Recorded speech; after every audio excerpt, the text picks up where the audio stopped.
welcome to the first installment of Around the Oval. I'm Kelly Arnold and I'm the Communications and Marketing Director here at USAO. I've been here for about a year now, and every day I am truly amazed at this wonderful school and what all we have to offer. So we decided we needed to share some of those amazing things with you. We're going to air once a month, and the show is going to be full of intriguing people, student life, fun events going on around campus, and all things USAO. If you have story ideas or suggestions, please email us at aroundtheoval@usao.edu. So coming up after a quick break, we're interviewing Joe Settlemires, our USAO Show Band Director, on Someone You Should Know. Stay with us.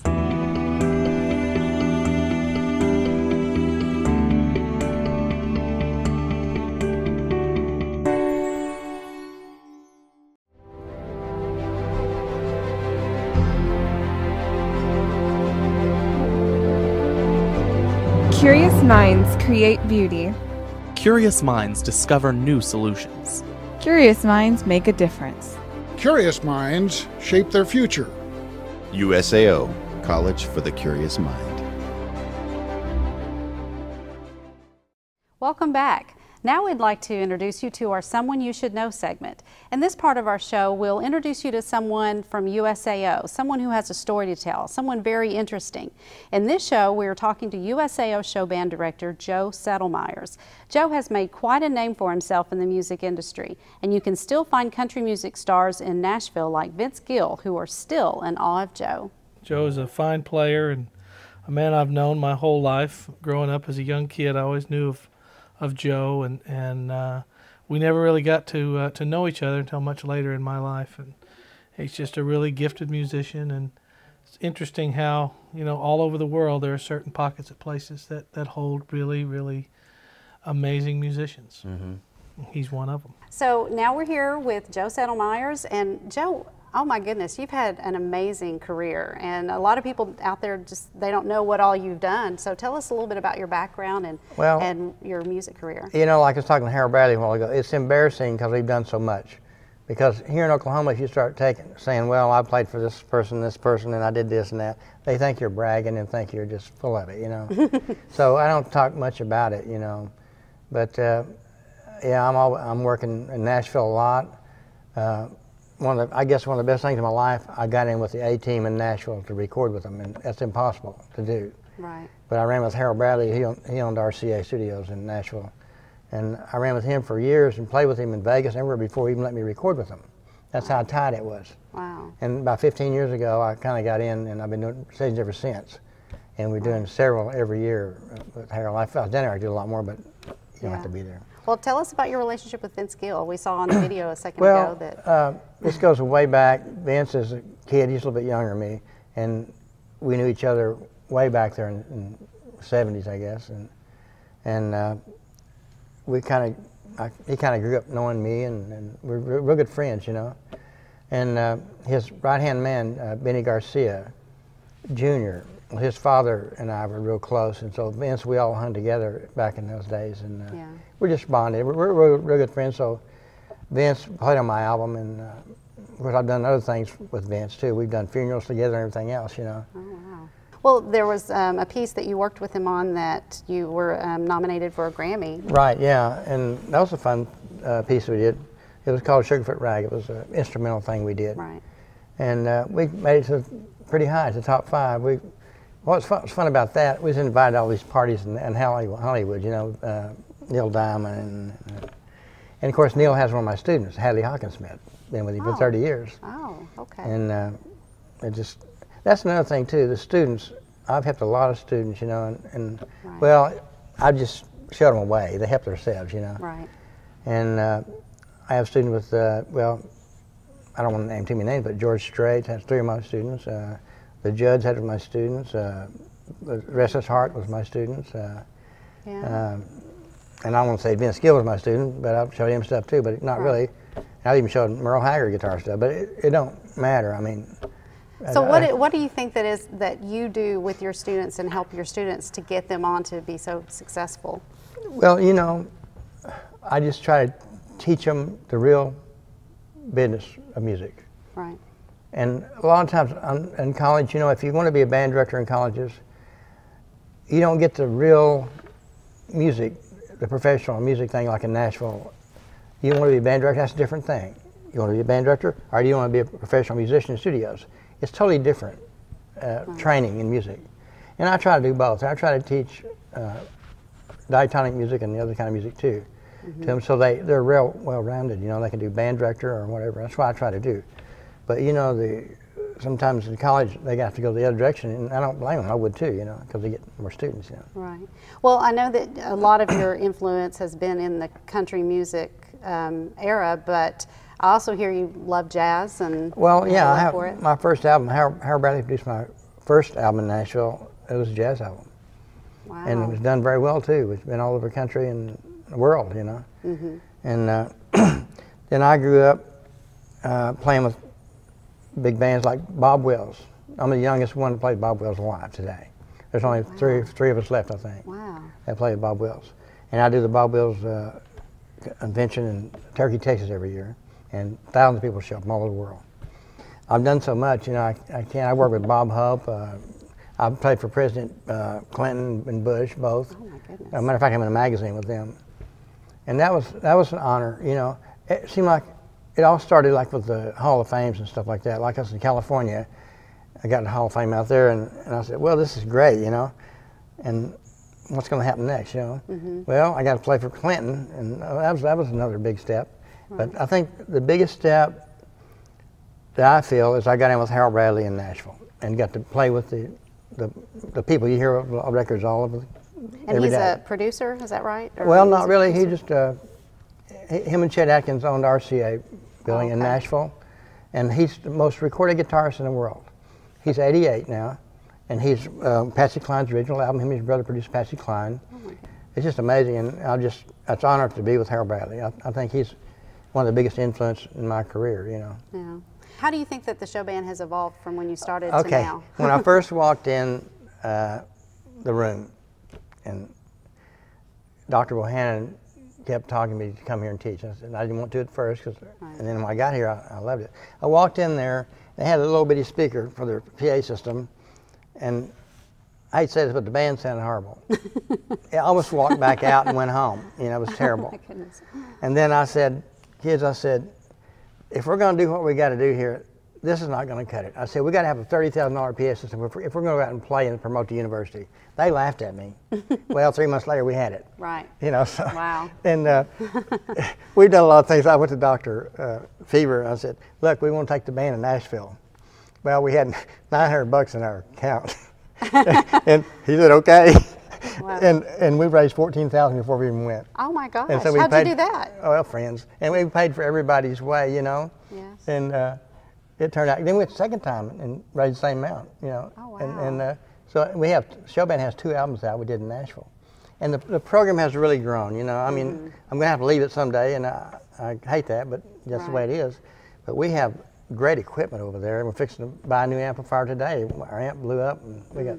My goodness. The amp cost $600. We're getting it for like $370. I'm getting a good deal on it for them. Yeah. So you've talked briefly a little bit about the student successes. How do you think the show band changes the lives of your students? Oh, well, when we went to Nashville, we recorded in the best studios in Nashville, and Harold Bradley helped us get it all. You know, he played on our record with us. Really? Yeah, and it's like one kid, Brandon Calderon. When he got to Nashville, he said, this is what I want to do. Well, I hate to say this, but he quit the college and went down there and he's one of the big engineers in Nashville. And we helped him get started, you know. Right. And it helps them to be approachable, you know. When the girls first come in the show band, they're like this here singing. When they leave, man, they're approachable and everything. Yeah. We had one kid, Richard Hunter, came here, was from Anadarko. And when I first came in the show band, one of my first players in the show band, he sat over in the corner, wouldn't talk to anybody, saxophone player. He was real beat down, you know, I might say. Don and I finally fought for him and got him in here because his grades weren't very good and he had to go to summer school or whatever. And so we got him in, and he graduated in 3.5 years, and he's a lawyer now. Wow. And he's very approachable. But when those kids come in there and they won't talk to nobody and they act quiet, I come up to them and I say, look, every time you see me in the hall, you smile at me, or I'm going to give you a bad grade. I said, don't run, hide.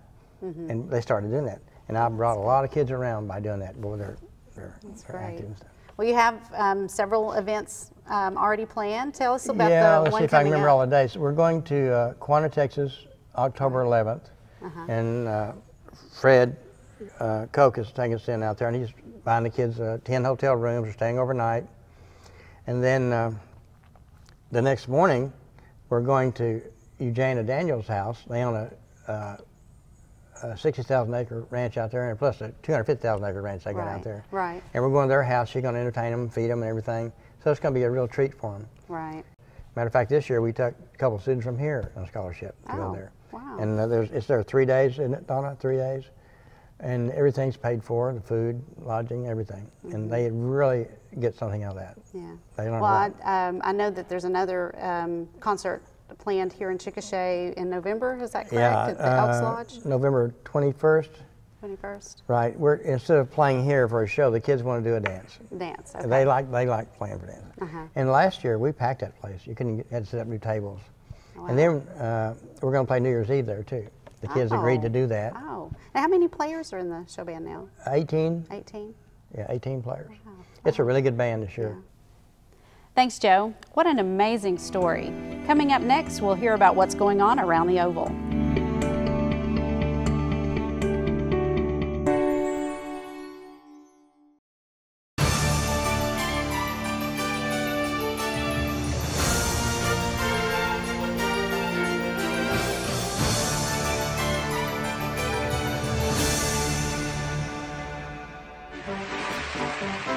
Something familiar, Something peculiar, something for everyone. A comedy tonight. Nothing with kings, nothing with crowns. Bring on the lovers, liars and clowns. Goodness and badness, man in his manners. This time it all turns out alright. Tragedy tomorrow, comedy tonight.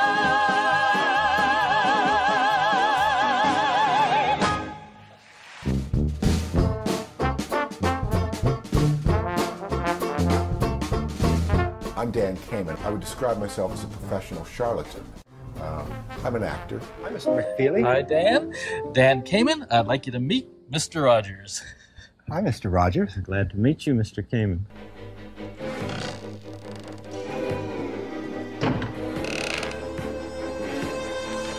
I'm a mime.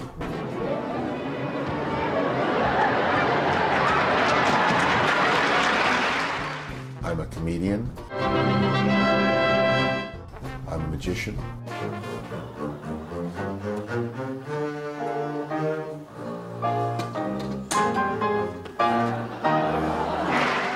I started at age 12 as a magician, but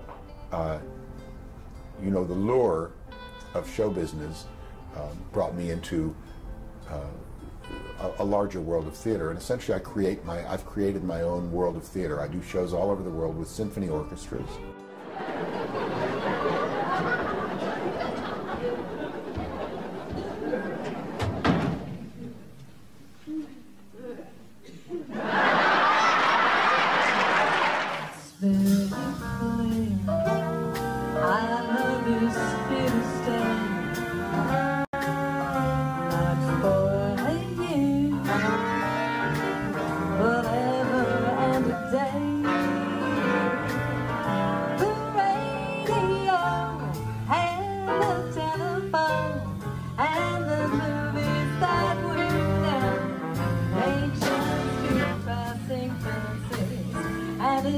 Qué buena suerte y qué divino volver a verte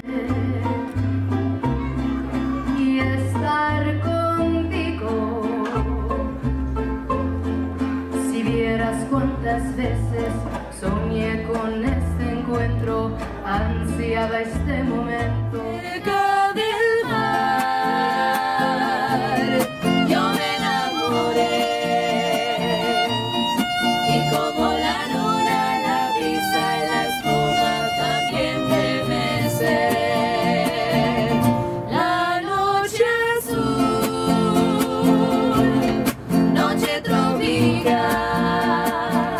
Don't tell me not to just sit and puddle. Life's candy and the sun's a ball of butter. Don't bring around a cloud to rain on my parade. I am my Don Quixote, the Lord of La Mancha. My destiny calls, and I go. A master of the house, Master in a hat, comfort the philosopher. don't make me laugh. Servant to the poor, butler to the great. Hypocrite and toady and inebriate. Everybody bless our landlord. Everybody bless his spouse. Everybody. A woman who is near and dear to our hearts and has touched thousands of people's lives was honored and remembered at the USAO campus this past spring. Teata Fisher, who is known in the American Indian world as Bearer of the Morning, came home. It was a moment like any other for many young women back in the early 1900s. They would arrive at the Oklahoma College for Women campus eager to make a difference for themselves and for the women of their generation. But for this particular woman, Mary Thompson of Tishomingo, that journey began in 1915 by walking up the steps at Trout Hall for the very first time. And nearly 100 years later, Mary Thompson, who is now internationally known as Teata Fisher, is forever memorialized for her contributions to American Indian identity and Oklahoma culture. In a depiction of her heritage and her likeness, a statue was installed and dedicated at the USAO campus. After we're all long gone as active participants in this world, Teata will stand on this spot, saying to those who come to gaze on her, this is who we have been, this is who we are, and this is where we are going, and it's a journey well worth joining. In a ceremony this spring, many statesmen, educators, and community members gathered to dedicate this beautiful bronze statue that stands 1.5 normal size in front of the very steps she climbed nearly a century ago. Stories about Teata and the dedication she had to her heritage were in full bloom during the ceremony, including those from her great-nephew, U.S. Congressman Tom Cole. You know, obviously, a lot of people here know Teata in a lot of different ways. You knew her as a performer, or as an actress, or as a symbol of the Chickasaw Nation at frankly, through a difficult transitional period for us. But to me and to my brother and to my family, she was just Aunt Teata.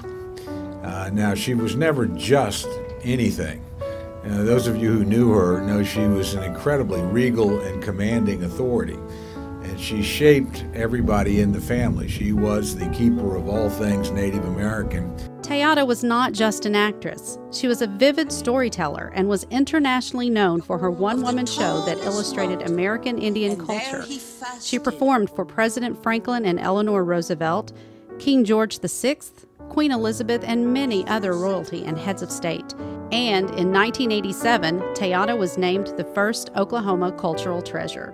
Her great-nephew recalls many times as a child listening to his mother and his Aunt Teata tell story after story. You know, next to my mother, Teata was probably the most important, maternal figure, if you will, in my life. But much more than that, to see somebody who I think, began on this campus an epic personal journey that lasted 80 years after she left, and where she literally touched millions of people all over the world, and to come back and see that not only remembered but honored and enshrined in this way is an extraordinarily special moment. Chickasaw Nation Governor Bill Anatubby affirmed Congressman Cole's assessment of the ceremony's importance. She was a great inspiration to everybody that she came in contact with. But as far as the tribe is concerned, as far as the family is concerned, this day is extremely important because while we try in many ways to cause people to remember Teata,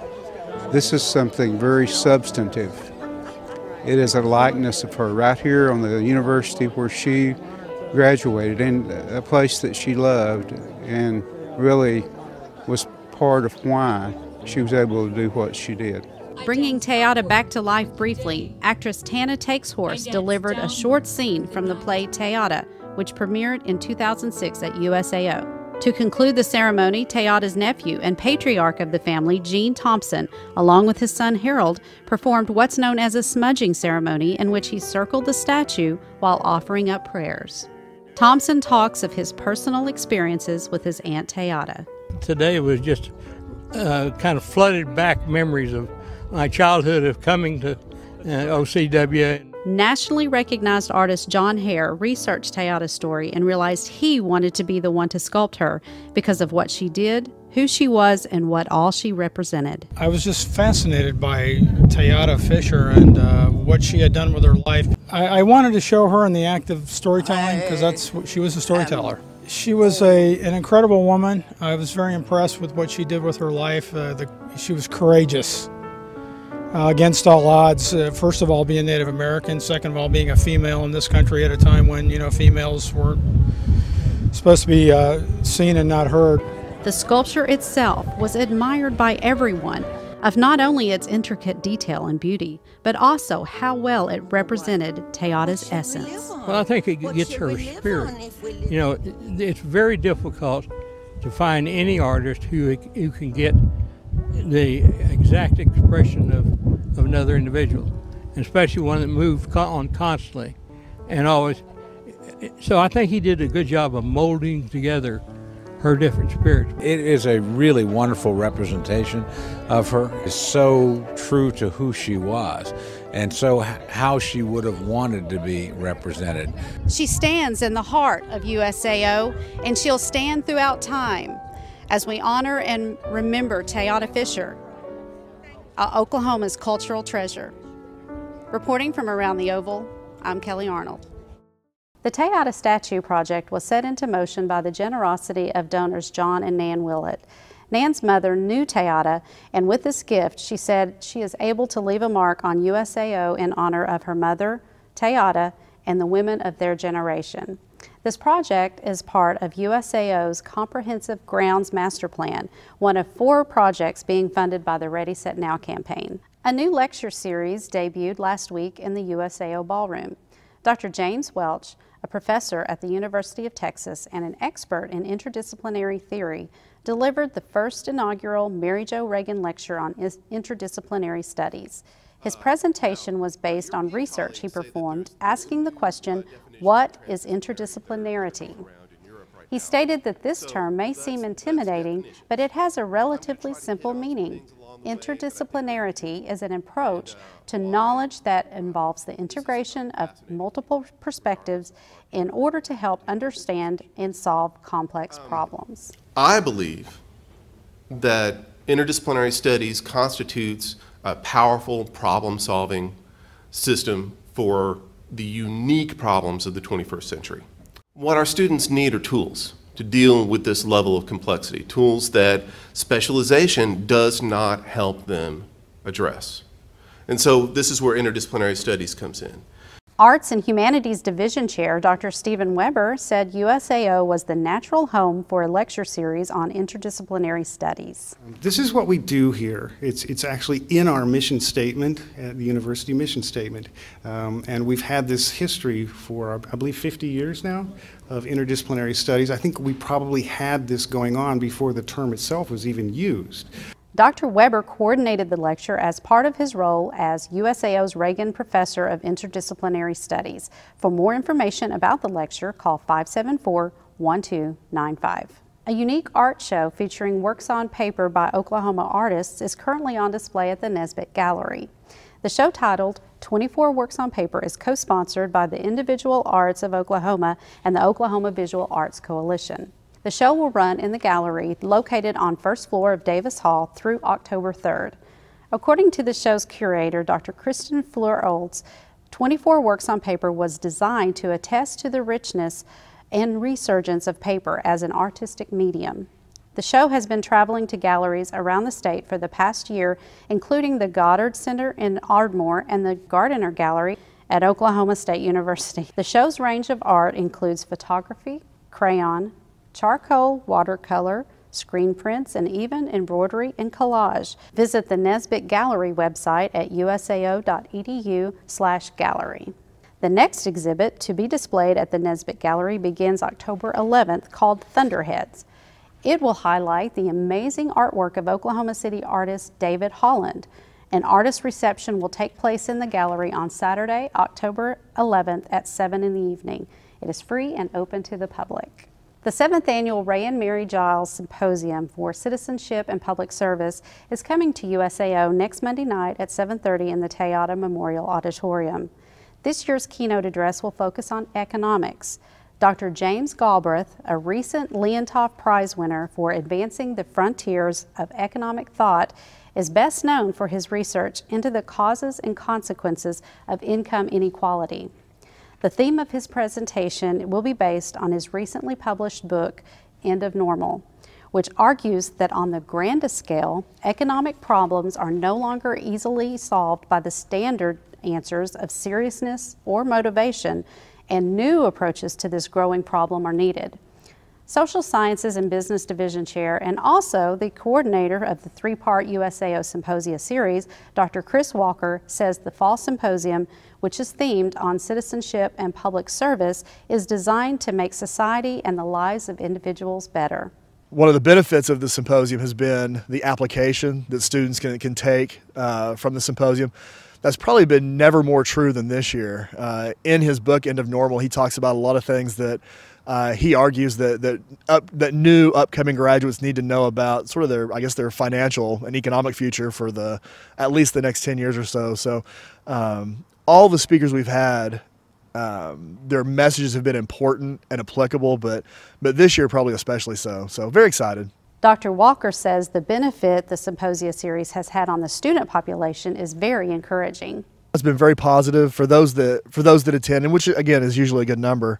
You know, they take away a lot of messages, but one is that individuals do make a difference, and so they can't help but start thinking about how they themselves can make a difference. Maybe not globally or nationally, but at least locally. So very positive. In addition to authoring many books and textbooks on economics, Galbraith holds the Lloyd M. Benson Chair in Government and Business Relations, as well as a professorship of government at the Lyndon B. Johnson School of Public Affairs at the University of Texas in Austin. The event is free and open to the public. For more information, visit usao.edu/Giles Symposium.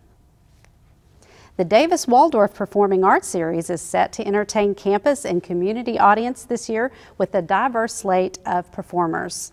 Kicking off this year on October 23rd is the Best of Broadway's Showstoppers, which is a musical review featuring experienced Broadway performers. The show will be held in the Toyota Memorial Auditorium. The audience will enjoy hits from Broadway shows such as The Producers, Spam-A-Lot, Chicago, Phantom of the Opera, Les Miserables, Fiddler on the Roof, and Wicked. This show is designed to satisfy any musical theater lover's need to experience the music live and the fraction of the price of a stage performance. Also this fall, on November 10th and 11th, actor and comedian Dan Kamen will take the stage in Davis Hall Little Theater to share his one-of-a-kind stage show. So much more than just a comedian, Kamen is an encyclopedia of comedy and stagecraft. Kamen has worked with Hollywood stars such as Johnny Depp and Robert Downey Jr. Both performances will start at 7:30.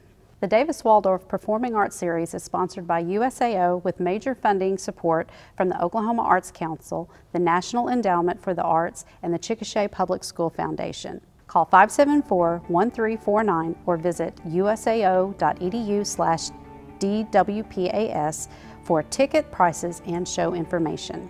Again, thanks for joining us on our first installment of Around the Oval, and we'll be seeing you again next month.